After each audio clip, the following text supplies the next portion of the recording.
스가랴 9장 9절에서부터 11절 말씀입니다. 구약 성경 스가랴 9장 9절로 11절, 구약 성경 1320면입니다. 저와 여러분들이 한 절씩 교독하겠습니다. 시온에 따라 크게 기뻐할지어다. 예루살렘에 따라 즐거이 부를지어다. 보라, 내 왕이 내게 임하시나니 그는 공의로우시며 구원을 베푸시며 겸손하여서 나귀를 타시나니 나귀의 작은 것 곧 나귀 새끼니라. 내가 에프라임의 병거와 예루살렘의 말을 끊겠고 전쟁하는 활도 끊으리니 그가 이방 사람에게 화평을 전할 것이요 그의 통치는 바다에서 바다까지 이르고 유브라데 강에서 땅 끝까지 이르리라. 함께 있습니다. 또 너로 말할진대 내 언약의 피로 말미암아 내가 내 갇힌 자들을 물 없는 구덩이에서 놓았나니. 아멘. 할렐루야. 네, 잘 나오셨습니다. 우리 앞뒤 좌우에 계신 분들하고 인사합시다. 성도님은 우리 교회의 보배입니다. 한 번 더 인사하겠습니다. 성도님 때문에 우리 교회가 행복합니다. 네, 오늘은 언약의 피로 맺은 영원한 약속, 언약의 피로 맺은 영원한 약속이라는 제목으로 잠시 말씀을 나누겠습니다. 여러분, 오늘은 우리 주 예수 그리스도께서 온 인류의 죄를 대속하기 위해 예루살렘으로 입성하시는 종려 주일입니다. 2000년 전 오늘 예루살렘 거리에는 호산나 다윗의 자손이여, 호산나 다윗의 자손이여 하는 그러한 외침들이 가득했습니다. 사람들은 자기들의 겉옷을 길에 펴고 종려나무 가지를 흔들면서 그분을 열렬히 환영했습니다. 그런데 여러분, 그 뜨거웠던 환호는 불과 며칠이 지나지 않아서 차가운 저주와 비난으로 바뀌고 맙니다. 왜 그랬을까요? 그것은 그들이 기대했던 약속과 하나님이 주시려는 약속이 달랐기 때문입니다. 여러분, 우리는 살아가면서 수많은 약속을 주고받으며 살아가고 있죠. 하지만 우리 인간의 약속은 참으로 연약하다라는 사실을 우리는 경험을 통해서 알 수 있습니다. 지키고 싶어도 상황에 따라 변질되기도 하고 지킬 능력이 없어서 허무하게 깨어지기도 하는 그러한 모습들, 세상의 권력자들이 내거는 약속들도 마찬가지죠. 그들은 늘 평화와 번영을 약속하지만 그 약속의 이면에는 언제나 누군가의 희생과 억압이 깔려있는 조건부 약속일 뿐이다 라고 하는 사실을 우리는 경험하게 됩니다. 팀 켈러 목사님은 그의 책에서 세상의 통치 방식과 예수 그리스도의 통치 방식을 날카롭게 비교하면서 이렇게 설명합니다. 세상의 왕들은 권력의 정점에 오르기 위해서 타인의 피를 밟고 올라가지만 만왕의 왕이신 예수 그리스도는 자신의 백성을 살리기 위해 기꺼이 십자가에서 깎이고 부서지며 자신의 피를 쏟으셨습니다 라고 말입니다. 그렇습니다. 세상의 역사는 힘을 가진 자가 약한 자를 지배하고 군마와 병거를 앞세워 무력으로 평화를 강제해온 역사입니다. 로마의 황제가 개선 행렬을 벌이며 약속했던 평화, 이거 역시도 강력한 군사력으로 누르는 일시적인 평화에 불과했었습니다. 자, 그러나 오늘 우리가 종려주의를 맞이하여 바라보는 우리의 왕 예수 그리스도의 예루살렘 입성은 이 세상의 모든 문법을 뒤엎는 거룩하고 충격적인 사건이 아닐 수 없었습니다.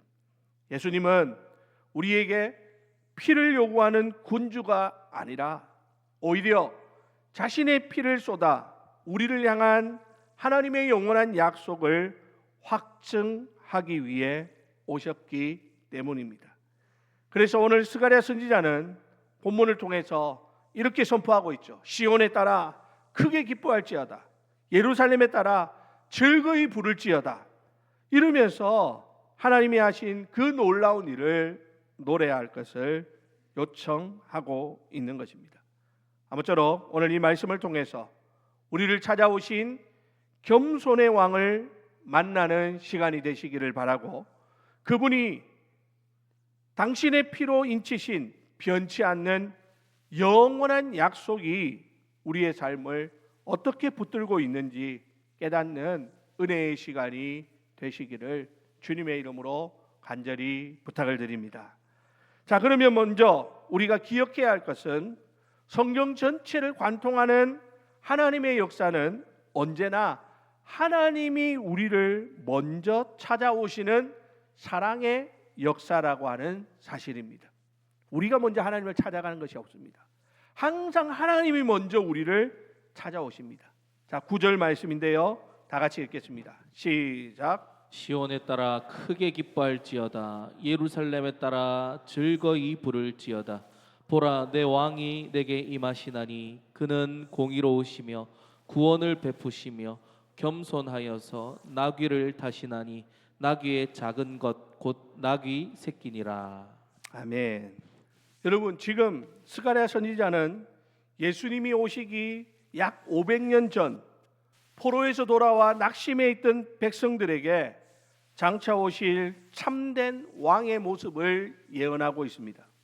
그런데 이 예언은 500년 뒤에 예수님께서 화려한 백마가 아닌 초라한 나귀 새끼를 타고 예루살렘에 입성하심으로 우리 눈앞에 실체가 되었다라고 하는 사실입니다. 여기 보면 스가랴 선지자는 시온의 딸을 향해서 크게 기뻐하라라고 명령하고 있죠. 그런데 여러분, 이 기쁨은 그들이 무언가를 해낼 수 있는 능력이 있어서 찾아오는 기쁨이 아니라고 하는 사실입니다.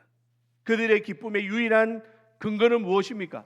무엇 때문에 그들이 기뻐해야 합니까?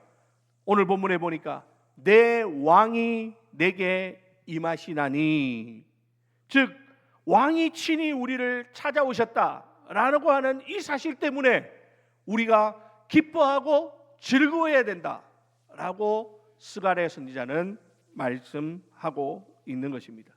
게다가 여러분, 그 왕은 누굽니까? 그 왕은 어떤 분입니까? 오늘 성경에 보니까 그는 공의로우시며 구원을 베푸시는 왕이시지만 동시에 겸손하셔서 나귀를 타는 분이라고 소개하고 있습니다. 여러분, 당시의 왕들은 자신의 위엄을 가시하기 위해서 어쨌든 크고 건장한 말을 탔습니다. 그런데 만왕의 왕이신 우리 예수님은 나귀의 작은 새끼에 몸을 싣고 이리저리 흔들리며 예루살렘으로 들어가시더라는 것입니다. 여러분, 이것은 예수님의 단순한 퍼포먼스가 아닙니다. 이것은 하나님 나라의 통치 원리가 힘에 의한 지배가 아니라 철저히 낮아짐과 섬김에 있다라고 하는 것을 보여주는 약속의 증표인 것입니다.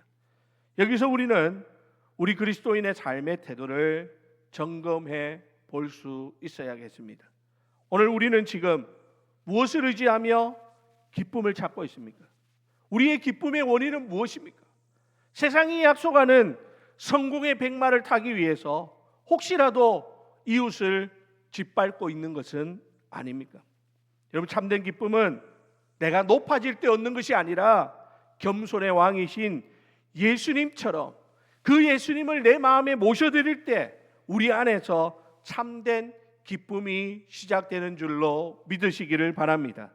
우리 주님이 가장 낮은 모습으로 우리를 찾아오셨듯이 우리도 우리 안에 있는 모든 교만을 꺾고 낮은 곳으로 임하시는 주님의 통치를 온전히 받아들일 수 있어야 하는 것입니다. 그것이 오늘 종료주의를 맞는 하나님의 사람들의 마땅한 자세라고 할 수 있는 것입니다. 사랑하는 우리 성도 여러분, 이번 종료주의를 통하여서 우리가 하나님 앞에서 주님처럼 좀 더 겸손해지고 낮아지는 그런 은혜가 있기를 주님의 이름으로 축원합니다. 이제 이어지는 10절에서 그 왕이 다스리는 나라의 특징을 이렇게 설명합니다. 다 같이 읽어볼까요? 시작. 내가 에브라임의 병거와 예루살렘의 말을 끊겠고 전쟁하는 활도 끊으리니 그가 이방 사람에게 화평을 전할 것이요 그의 통치는 바다에서 바다까지 이르고 유브라데 강에서 땅끝까지 이르리라. 아멘. 여러분, 당시 병거와 말과 활은 인간이 의지할 수 있는 가장 강력한 군사력이었습니다. 그런데 우리 주님은 그것들을 끊어버리겠다라고 말씀하고 있습니다. 왜냐하면 참된 평화는 무기를 더 많이 가지는 것, 압도적인 무력을 갖는 것, 이것을 통해서 얻어지는 것이 아니고 주님이 십자가에서 자신을 내어 주심으로 완성될 수 있기 때문입니다. 그래서 우리 주님은 친히 화목 제물이 되셔서 하나님과 우리 사이에, 그리고 사람과 사람 사이에 막힌 담을 다 허무는 그런 은혜를 베풀어 주신 것입니다. 그러므로 사랑하는 성도 여러분, 우리 주님이 병거와 활을 끊으셨듯이 이제는 우리도 우리 삶 속에 숨겨둔 공격적인 무기들을 내려놓아야 할 것입니다.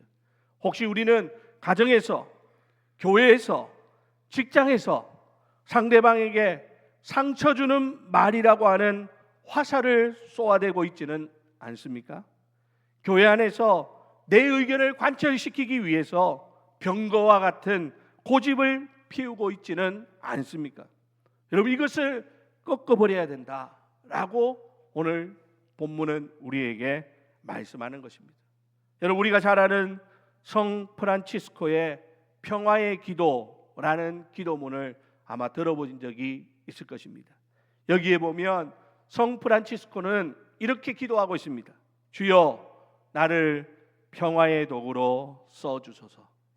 미움이 있는 곳에 사랑을, 상처가 있는 곳에 용서를, 분열이 있는 곳에 일치를, 의혹이 있는 곳에 믿음을 심게 하소서라고 말입니다. 여러분, 이 프란치스코의 고백처럼 우리 주님이 병거와 활을 꺾으신 이유는 우리를 평화를 심는 도구로 삼기 위함입니다. 그러므로 우리 주님의 통치는 바다에서 바다까지, 강에서 땅끝까지 이르는 평화의 통치라고 말씀하고 있죠. 그러므로 그리스도의 백성인 우리도 주님이 끊어버리신 병거를 다시 붙들어서는 안 될 것입니다. 예수님께서 전하신 그 화평을 우리도 세상에 흘려보내는 화평의 도구가 되어야 될 줄로 믿습니다. 위로받기보다는 위로하며 사랑받기보다는 사랑하며 주님이 전하는 그 화평을 우리도 삶의 현장에서 실천하며 살아가는 그러한 삶이 되어야 하는 것이죠. 사랑하는 우리 주의 교회 성도 여러분, 이것이 영원한 약속을 믿는 성도의 진정한 삶의 모습인 겁니다. 오늘 이 예배를 통하여서 우리 안에 하나님 앞에 화평을 구하는 마음으로, 하나님, 우리가 어디에 갔었는지 평화의 도구가 되게 하여 주옵소서. 그렇게 기도하는 그런 저와 여러분들이 다 되시기를 주님의 이름으로 축원합니다. 이제 오늘 말씀의 핵심이자 잠시 후에 우리가 거행할 성찬식의 깊은 의미가 담겨 있는 11절 말씀을 함께 읽어보겠습니다. 다 같이 읽습니다. 시작. 또 너로 말할진대 내 언약의 피로 말미암아 내가 내 갇힌 자들을 물 없는 구덩이에서 놓았나니. 아멘. 여러분, 성경에서 물 없는 구덩이는 소망이 완전히 끊어진 자리, 즉 죄의 심판 아래 갇혀 죽음만을 기다리는 절망적인 상태를 상징하는 것입니다. 우리 인간은 모두 죄라는 깊은 구덩이에 빠져서 스스로의 힘으로는 결코 빠져나올 수 없는 존재들이었습니다. 그런데 하나님께서 우리를 그 구덩이에서 건져내시는데 건져내시는 단 하나의 근거가 있다라는 것이죠. 그게 뭘까요? 오늘 본문의 표현대로 하면 바로 언약의 피 때문이라는 것이죠. 여러분, 이 피는 하나님이 자기 백성을 절대로 포기하지 않겠다는 생명의 약속입니다.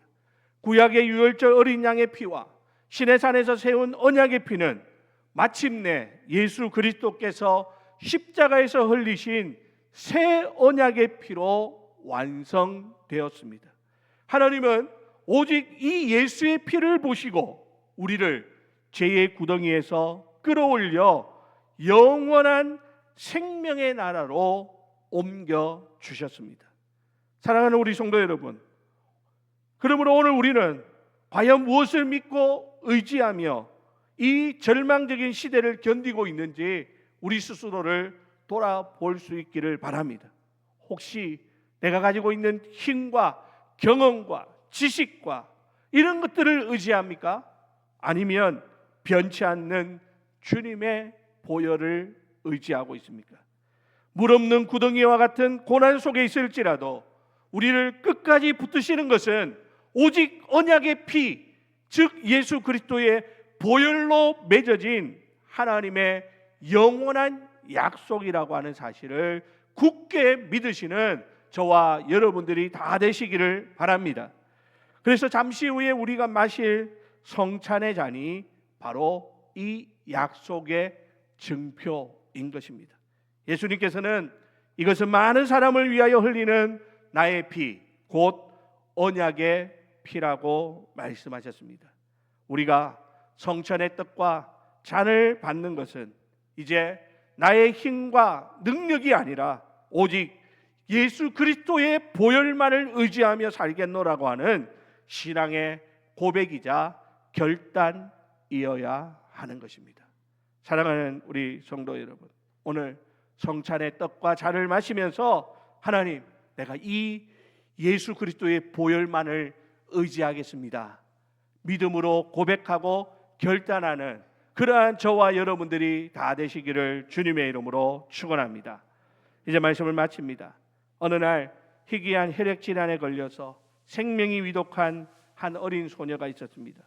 이 소녀를 살릴 유일한 방법은 희귀한 항체를 가진 7살짜리 친오빠의 피를 수혈받는 것뿐이라고 의사들이 이야기를 합니다. 의사가 그 7살짜리 오빠에게 다가가서 조심스럽게 이렇게 질문을 합니다. 묻습니다. 너의 피를 여동생에게 줄 수 있겠니? 그러자 이 소녀는 겁에 질린 얼굴로 잠시 망설이더니 입술을 굳게 깨물고는 고개를 끄덕였습니다. 그리고 이제 수혈이 진행되는 동안 이 7살짜리 오빠는 침대 곁에 누워서 동생의 창백했던 뺨에 혈색이 도는 것을 조용히 지켜보면서 그 입가에 미소를 지었습니다. 자, 그런데 수혈이 끝나갈 즈음에 이 7살짜리 오빠 소년이 의사를 바라보면서 떨리는 목소리로 이렇게 질문합니다. 의사 선생님, 그럼 저는 이제 언제 죽나요? 의사는 깜짝 놀랐습니다. 이 어린 소년은 자신의 피를 뽑아주면 자신이 죽는 줄로만 알았던 것이죠. 자신이 죽는 것을 알면서도 죽음의 구덩텅이에 빠진 사랑하는 동생을 살리기 위해 기꺼이 자신의 생명과도 같은 피를 내어주기로 결심했던 것입니다. 사랑하는 성도 여러분, 이것이 바로 우리를 향한 십자가의 은혜입니다. 만왕의 왕이신 예수 그리스도께서는 어린 소년의 그 순수한 오해와는 달리 진실로 자신의 모든 생명과 피를 쏟아내셔야만 했습니다. 영원한 죽음이라는 물 없는 구덩이에 갇힌 우리를 건져내시기 위해서 하나님이신 그분이 기꺼이 십자가에서 지키시고 언약의 피를 한 방울도 남김없이 다 흘려 주셨습니다. 이제 우리는 거룩한 성찬의 자리로 나아갑니다. 거룩한 성찬을 먹고 마시려면 오늘 말씀과 같이 우리는 겸손의 왕을 우리 삶의 주인으로 모셔야 할 것이고, 우리 손에 모든 무기를 내려놓고 화평의 도구가 되기로 결단해야 할 것입니다. 그리고 무엇보다도 오직 언약의 피만을 의지하는 삶을 살기로 다짐하면서 오늘 이 성찬 예식에 참여하시기를 바랍니다.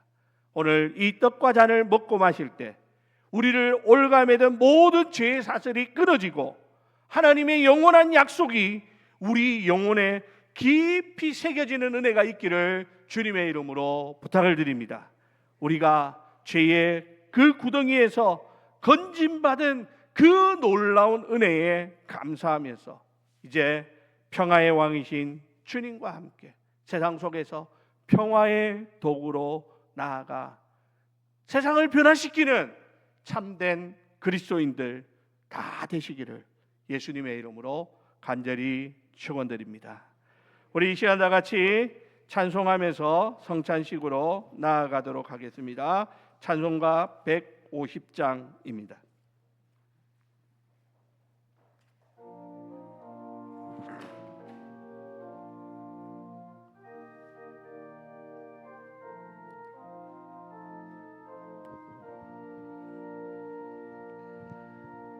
갈보리 산 위에 십자가 섰으니 주가 고난을 당한 표라. 험한 십자가를 내가 사랑함은 주가 보혈을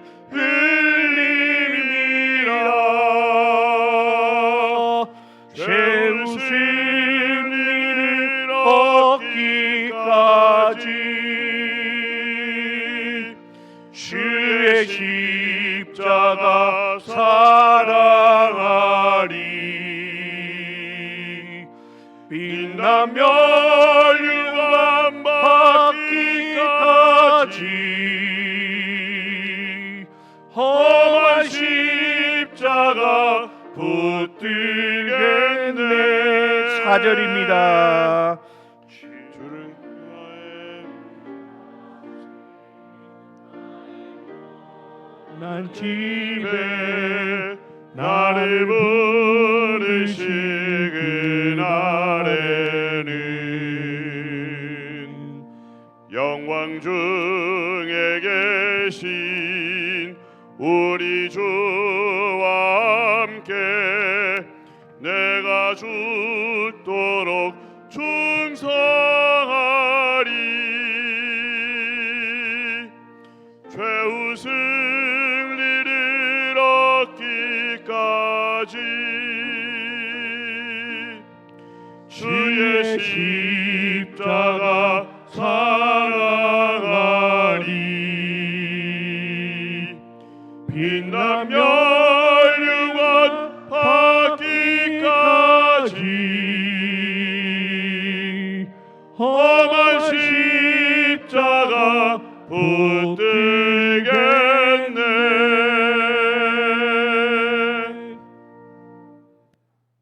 자비로우신 하나님 아버지, 우리를 하나님의 복된 성찬에 초대해 주셔서 감사합니다.